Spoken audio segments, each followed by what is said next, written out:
retrouve pour une nouvelle vidéo. Enfin, une vidéo qu'on doit tourner depuis des semaines, des mois je dirais même. Oui. La fameuse vidéo FAQ Interrail. Je vous ai mis un sondage sur Instagram il y a quelques semaines, voire quelques mois maintenant, pour savoir si vous avez des questions à nous poser sur notre voyage Interrail, que ce soit le budget, les destinations qu'on a préférées, bref, plein de questions. Et maintenant on va y répondre avec grand plaisir, parce que depuis le temps qu'on devait faire cette vidéo, la voilà enfin. Donc on va passer tout de suite à la première question. Je te laisse y répondre. Débrouille-toi.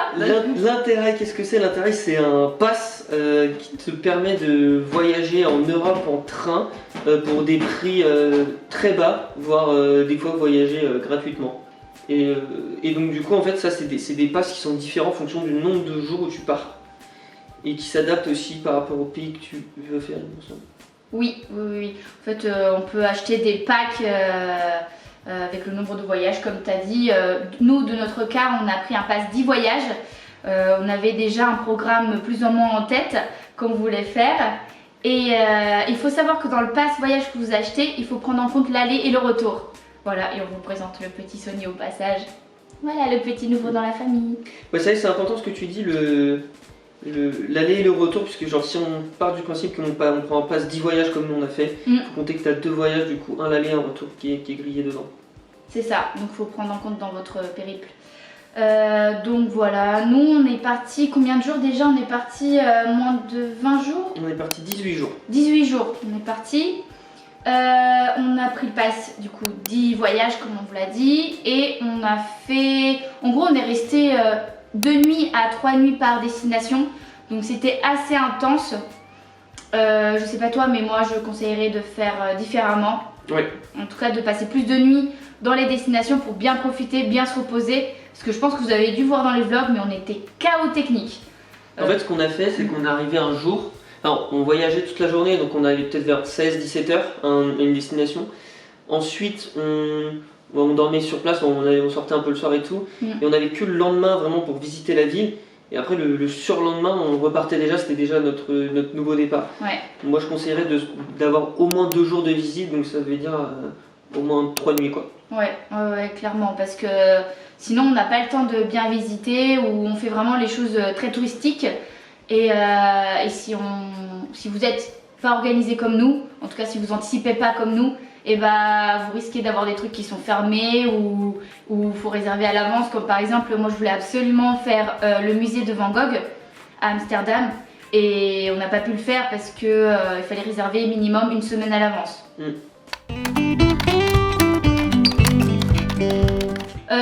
Du coup en fait, soit vous êtes la team papier, parce qu'il y a le pass papier aussi, et il y a le pass digital. Nous, comme on a réservé notre pass, on a acheté notre pass en fait combien de temps avant? 2-3 jours avant? 1 semaine avant? Je sais plus. Bref, vraiment juste avant de partir. Et du coup, moi je vous conseille clairement le pass digital, en tout cas pour notre expérience, ça a été ça. Parce que quand vous passez au pass papier, je crois que j'aurais jamais dit autant de fois pass dans ces phrases. Mais il faut réserver ses trains à l'avance. C'est ça, il faut réserver ses trains à l'avance et il faut un délai pour recevoir chez soi le passe-papier. Voilà, donc nous on était team digital et c'était super parce qu'on pouvait réserver à la dernière minute. De ce que j'ai vu sur le site internet, il faut réserver minimum 3 heures avant de prendre son train. Je crois que j'ai vu ça. L'information est à confirmer, mais... Oh, il y a des fois on l'a pas fait. Oui, non, il y a des fois. Tu penses, ouais. J'ai plus souvenir de ça. Juste Ouais. En tout cas, c'est ce qui est conseillé, c'est de le faire 3 heures avant. Et du coup, en fait, pour avoir votre pass, ce qu'il faut, c'est aller sur le site de base et en fait préfère votre voyage. Je vais aller là, je vais passer à peu près tant de temps là. C'est pas forcément défini dans le temps, mais c'est surtout pour que le site ensuite vous donne le pass le plus adapté à ce que vous voulez faire. Parce qu'il y a des passes comme nous on a fait, donc des passes 10 voyages qu'on peut lisser sur 2 mois. Donc nous c'était lissé sur 18 jours, mais on aurait pu faire bien plus. Sinon t'as d'autres passes, alors c'est pas les mêmes prix, mais t'as des passes avec 8 voyages, 5 voyages, ou alors t'as des passes où c'est illimité pendant 2 semaines par exemple. Tous les trains que tu veux pendant 2 semaines. Donc ça je pense c'est si vraiment t'as prévu de bombarder. Mais en vrai, souvent les meilleurs passes c'est comme ceux qui donnent tant de voyages sur tant de temps. Non mais c'est super intéressant de l'avoir en digital parce que vous pouvez voir, tu peux en gros planifier tes voyages, voir le parcours que tu veux faire et tout, et activer ton pass quand tu vas prendre ton train en fait. Donc, chose importante aussi, en gros quand on parle de voyage, on parle que pendant de minuit à minuit, tel jour, vous allez pouvoir prendre tous les trains que vous voulez à des prix réduits, voire gratuits quoi. Et ça du coup c'est hyper important parce que si par exemple vous avez prévu de voyager de nuit, là ça va vous prendre 2 passes. Et c'est là où justement peut-être à la rigueur le site vous dira bah non en fait faut prendre un pass illimité ou des choses comme ça. Là à la rigueur c'est peut-être les moments où c'est les plus intéressant. Ouais, parce qu'au début je me souviens on voulait prendre les trains de nuit, on voulait le faire de nuit pour gagner du temps. Ouais. Et au final on s'est dit non c'est trop compliqué, c'était trop chiant avec les passes vu que ça a mangé deux trajets directement. Ouais, donc voilà. Je crois que c'est tout pour cette question. Ah non si, je rajoute les sièges, on a oublié. Oui, on vous conseille de réserver les sièges. En gros, pour quand vous utilisez le pass du coup pour prendre vos trains, la majorité des trains, on n'est pas obligé de réserver dessus. Et donc vous pouvez aller dans le train et quand le contrôleur vous contrôle, vous lui présentez juste votre pass Interrail et c'est ok. Et ensuite du coup, si vous voulez réserver du coup un siège pour être sûr, parce que nous on s'est retrouvé à voyager plusieurs fois assis par terre du coup, en fait vous devez sélectionner le trajet et ensuite aller sur le site de la compagnie en question, dire que vous avez un pass Interrail et réserver un billet pour ça. Et du coup, à ce moment-là, vous avez votre place du coup. Et en général, ça va coûter, on va dire, entre 4 et 10 euros max quoi. Ouais, c'est ça c'est pas trop cher encore. Surtout c'était en Allemagne, les trains d'Allemagne, on vous conseille de réserver les places parce qu'il y avait beaucoup de monde. Et notre machine à café qui a décidé de faire qui vient de s'éteindre actuellement. Qui vient de s'éteindre. Et de toute façon, il y a des trains par contre où ce sera obligatoire de le faire. Par exemple, surtout quand vous partez de la France, par exemple, vous êtes obligé de réserver un siège et tout. Mais la pub vous le dit en fait, si c'est obligatoire ou pas. Voilà. J'espère que vous nous aurez entendu avec la machine à café derrière.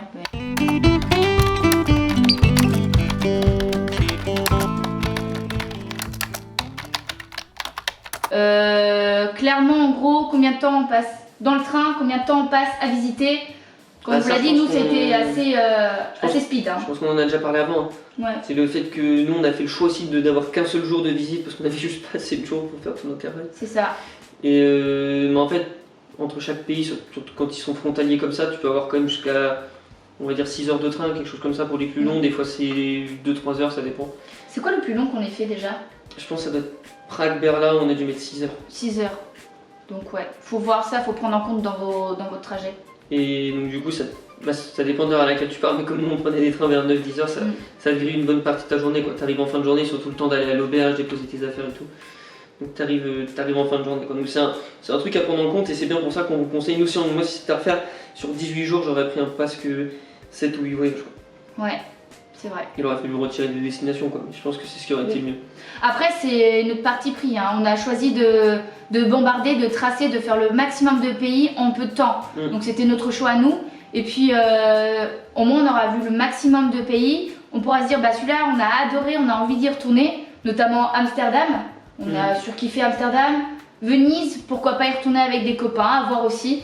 Mais vraiment, voilà, il y a certaines destinations qu'on a kiffé et qu'on a envie de refaire avec des copains. Bah Amsterdam, justement, on a fait le choix de rester 2 jours sur place et c'était déjà beaucoup mieux. Oui, c'était beaucoup mieux.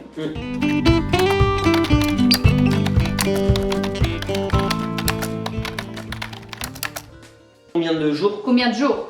Pour faire une dizaine, moi je dis faut faire x3 quoi. Ouais, donc au moins 30 jours. Au moins 30 jours, si vous avez prévu de faire plus encore, parce qu'il y a des pays où ça peut être sympa de faire un peu plus, moi je dirais au moins 30 ou 40 jours quoi. Si vous faites un mois et demi quoi. Parce que nous on a fait combien de pays? On a fait une dizaine hein? Ouais c'est ça, on a fait une dizaine de pays. On a fait un petit peu moins parce qu'il faut compter les voyages. Ouais.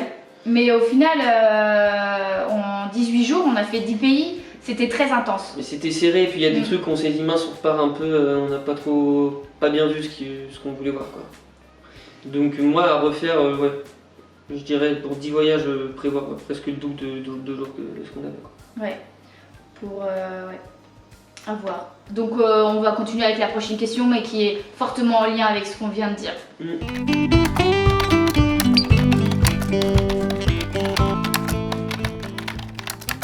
Du coup, ça répond clairement à la question qu'on a répondu précédemment. Parce qu'on a pas mal complété. Mais en gros, ouais, faut rester minimum 3 jours dans chaque destination, moi je dirais.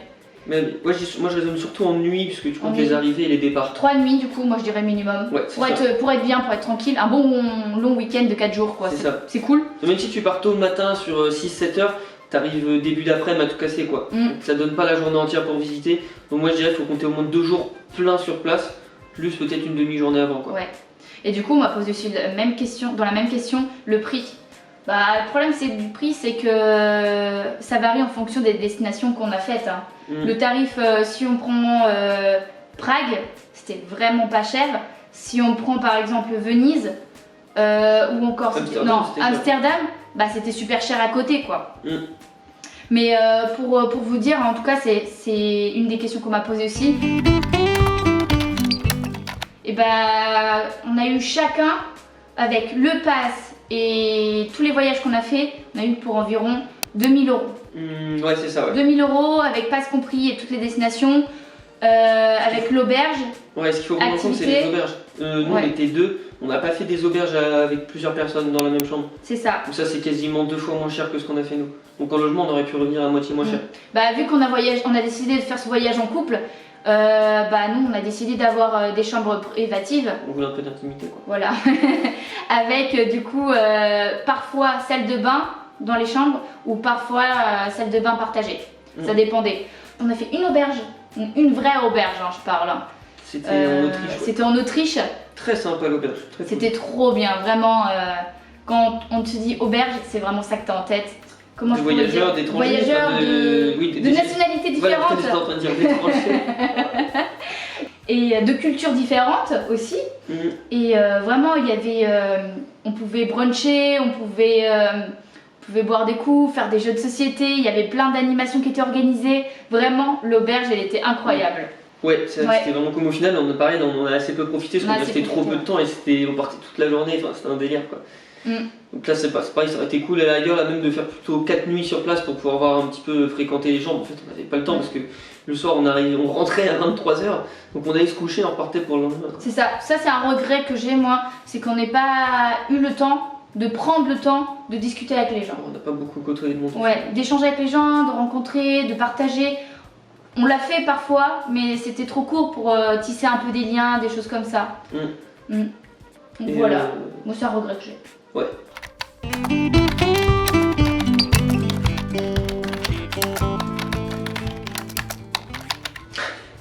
Voilà, pourquoi je dis ça? Techniquement, c'est pas nécessaire puisqu'on a réussi en n'ayant aucune organisation. Ouais, mais vraiment, quand on vous dit aucune, c'est qu'on a acheté le pass 3 jours avant. L'auberge, on avait réservé aucune auberge avant de partir. C'était vraiment. Je me demande que la première auberge qu'on a réservée, c'était pas la veille ou le jour J qu'on a dû réserver. Je sais plus. Ouais, et puis même après le lendemain, on allait visiter le musée de Lindt et tout. On a fait nos réservations à 22 h la veille. Quoi. Non, c'était pas le jour même, c'était la veille, mais à 22 h. Ouais. Bah, en tout cas, à chaque fois, ce qu'on nous faisait, c'est qu'on réservait le soir pour le lendemain. Alors, conseil, évitez de faire comme nous. Non, vraiment, essayez de réserver avant. Si vous êtes des méga organisés, prévoyez votre planning, prévoyez ce que vous voulez faire et réservez du coup. Si vous avez la déterre, nous c'était pas le cas, on voulait vraiment vivre l'aventure sac à dos et puis on découvre, on verra bien où le vent nous mène. Mais voilà, ouais, organisation, oui. Normalement, comme Mathis a dit, il en faut pas besoin, mais on vous le conseille fortement. Alors, non, si, moi je pense qu'il en faudrait, parce que ça c'est vrai, c'était un peu un regret, mais après par exemple pour ceux qui aiment bien faire un truc un peu en mode road trip et tout. Ouais, c'est ça, road trip. Bah là vous savez que c'est possible parce que nous c'est un peu ce qu'on a fait quoi. Techniquement, comme j'ai dit, donc c'est 10 voyages répartis sur 2 mois. Donc c'est pour ça que je parle de côté road trip, c'est que si tu es sur place et finalement tu te dis en fait je me plais bien là, je vais rajouter une nuit en plus, c'est tout à fait possible en fait. Si t'as pas déjà réservé tes trains en avance, rien ne t'empêche de faire ça. Nous d'ailleurs c'est bien ce qu'on a fait en Autriche, on s'est retrouvé à tout décaler d'un jour au final parce qu'on voulait visiter Allstatt à tout prix et que ça nous prenait une journée. Vraiment si vous cherchez, je vais dire un village, un peu comme dans les films, c'est vraiment Allstatt. Hein. Et là nous on l'a fait au mois d'octobre, je pense si on l'aurait fait peut-être en décembre, février, il y aurait eu de la neige. Ça aurait été un banger. Ouais, ça aurait été encore une autre ambiance, je pense. Là, ouais, vraiment, c'était trop beau, j'ai adoré. On a fait quoi là-bas? On a fait les mines de sel. C'était trop cool. Bien. Puis c'était tout le... Même le village, il était trop beau. Hein.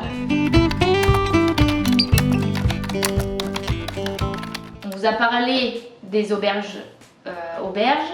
Nous, on a fait auberge, on a fait que auberge. Non, on a fait hôtel aussi. Et si on a fait hôtel parce qu'on a réservé directement sur le Menninger. Ouais, non, ça c'est l'appel des hostels, c'est des hôtels, auberges. Ouais, mais c'est pas le. C'est pas l'hôtel c'est pas la même, classique qu'on connaît. Le même service derrière. Et du coup, nous, on est passé par l'application Hostelworld, il me semble. J'ai pas mon téléphone avec moi, mais c'était Hostelworld. De toute façon, je vous mettrai à chaque fois des petites incrustations pour insertion. Je sais plus comment on dit. Incrustation, insertion, bref, je vous mettrai ici une image pour vous montrer à quoi ça ressemble. Ça a été super ludique à utiliser, super cool. Nous, on a utilisé surtout pour faire des repérages.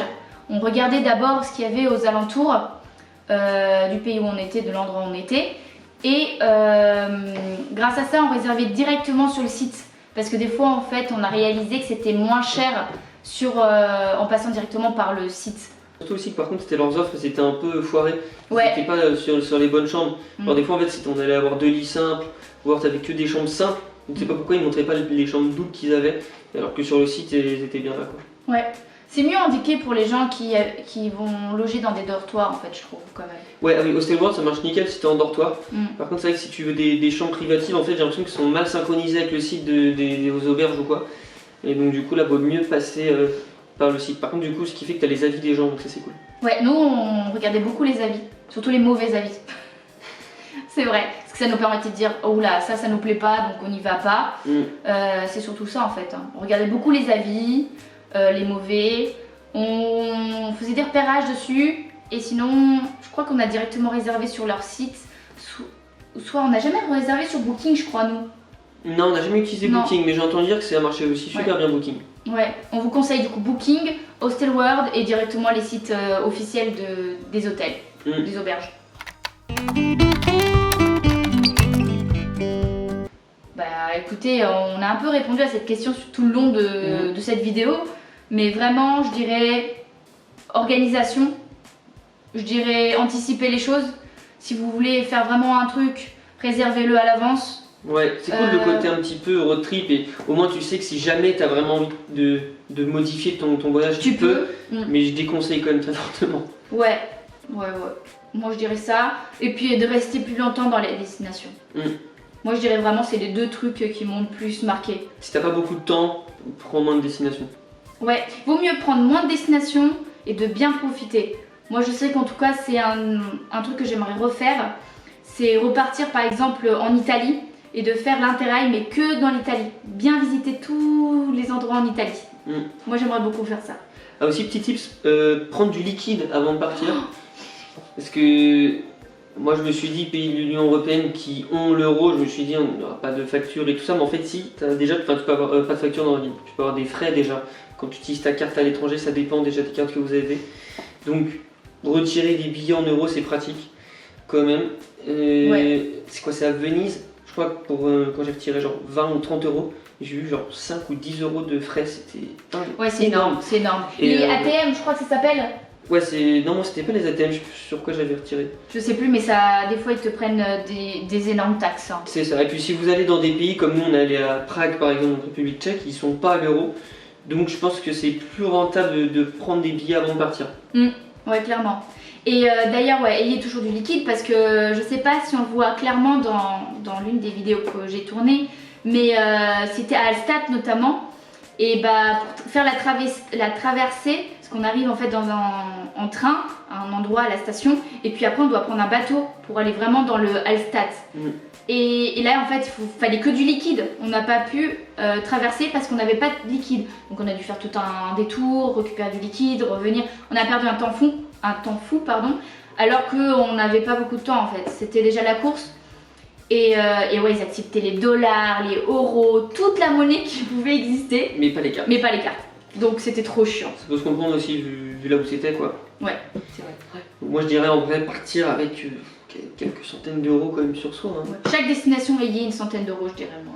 Ouais ça, mais donc, du coup si tu pars avec plusieurs centaines sur toi, alors pars pas avec 1000 balles non plus quoi. Ouais. Tu peux faire pas mal de trucs avec les cartes, hein, faut pas déconner. Mais nous on avait vraiment, je crois, 20 balles sur nous. Et encore. Idée de bien. Ouais. Mais bon, ça c'est valable, je pense, quand tu pars à l'étranger de manière générale. Ouais, quand tu pars voyager, il faut toujours avoir un peu de liquide sur soi. Bah moi en tout cas c'était les conseils que j'ai. Hein. Toi aussi non? Ouais. Est-ce que tu vois d'autres choses à... En termes de voyage, de toute façon ça se voit bien dans les vlogs, mais gros sac à dos, je pense que c'est ce qu'il y a de mieux, se trimballer une valise, c'est un peu chiant. Après on a vu des gens le faire, je l'ai vu sur des vlogs et même on a croisé des gens qui faisaient de l'intervalle et qui avaient ça. C'est vrai. Et à la rigueur, avoir exactement comme on a fait, avoir un petit sac à dos à côté quand tu fais des visites. Je sais que t'as des sacs chez Decathlon, tout ça, où c'est... Qui se décroche. C'est ça, c'est dedans. Ça c'est pratique. Et puis évitez de vous charger trop. Parce que nous on est parti au mois d'octobre, on avait des pulls, des trucs comme ça, mais c'est vrai qu'on était trop chargés en vrai. C'était trop chiant, c'était lourd à porter. C'était nécessaire en même temps, franchement on n'avait pas amené tant de vêtements que ça. Après c'est vrai que moi je vois pas trop ce qu'on aurait pu enlever, mais ouais, essayez de pas trop vous encombrer en fait, parce que vraiment ça peut être vite gênant si vous faites un périple de plusieurs jours en fait. Ouais. Si vous n'avez pas en plus de points d'attache pour pouvoir poser vos affaires, prendre un sac à dos et bouger un peu dans la ville, ça peut être chiant à la longue, je pense. Ouais. Donc voilà, moi c'était mes retours, je pense, mes conseils à donner. J'espère que j'ai répondu à vos questions, qu'on a répondu à vos questions. Donc toi t'as pas d'autres conseils à donner? Je pense qu'on a tout dit. Non, je pense que c'est bien, là, on a déjà dit pas mal de choses. Voilà. Et puis moi je suis ravie de pouvoir vous retrouver dans une prochaine vidéo. Peut-être sans Mathis d'ailleurs, parce que maintenant je vais pouvoir reprendre ma chaîne sans lui. Chiant ce mec là de toute façon. On l'a trop vu, c'est bon. Mais voilà, j'ai plein d'idées, vous m'avez donné plein d'idées de vidéos, donc j'ai trop hâte de vous filmer tout ça. Et puis on se retrouve bientôt pour une nouvelle vidéo. Ciao! Salut!